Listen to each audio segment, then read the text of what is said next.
నిలదీయాలన్నా ఎవరు ఉన్నారంటే నారద మహాములు ఉన్నారు. ఆ నారద మహాముల్ని బ్రహ్మ అంటే సరస్వతి మన ఇద్దరు అరుచుకోవడం మన ఇద్దరం ఉపయోగం లేదు. ఆ నారద మహాముల్ని ఈ మండపోత్సవానికి రప్పిద్దామంటారు. రప్పించినాక నారద మహాములు వచ్చారు. స్వామి మా ఇద్దరు ఎవరు గొప్ప అని అడిగారు. ఎవరు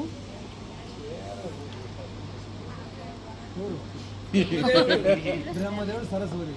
నారద మహాములు ఏమన్నారు, స్వామి బ్రహ్మదేవుడే గొప్ప అని చెప్పారు. ఎలా గొప్ప అవుతాడంటే ఆమె అడిగింది ఎవరు సరస్వతి. మా ఆయన రాత రాశారు కాబట్టి బ్రహ్మలోకంలో అట్లా రాత రాశారు. ఆ రాత రాయాలంటే ఏముండాలా, ఏముంది పిల్లవాళ్ళ అనేవు పెళ్ళి లేదు. నీకు బాగా చదువు రావాలంటే ఏం చేయాలా, ఎవరు ఉంటారా సరస్వతి. సరస్వతి లేదు, నువ్వు లేవు. ఈ రాత రాయాలంటే సరస్వతి ఉండాలంటే అప్పుడు ఇద్దరు సమాఖ్య అయిపోయినారు. ఇట్లా కాదు, మాకిద్దరిని ఎలా గొప్ప అని నేను నెరవేరుస్తావు అన్నాడు. బ్రహ్మలోకంలో ఒక నీల బిందెలో ఒక ఉంగరము, ఒక వెండి ఉంగరము, బంగారం ఉంగరం ఇస్తాను. బంగారు ఉంగరం ఎవరైతే ఇస్తారో ఆ లోకంలో గొప్ప అని. బ్రహ్మదేవుడు ఏమంటున్నాడు, సరస్వతికి అని అడిగాడు. వైకుంఠం కూడా పోతారు. వైకుంఠంలో కూడా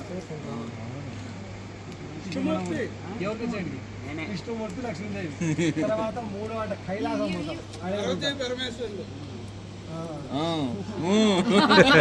అలాగా ఇప్పుడు బ్రహ్మలోకంలో ఎవరు అంటున్నారు, బ్రహ్మ సరస్వతి. సరేనా? బాగా కూర్చో.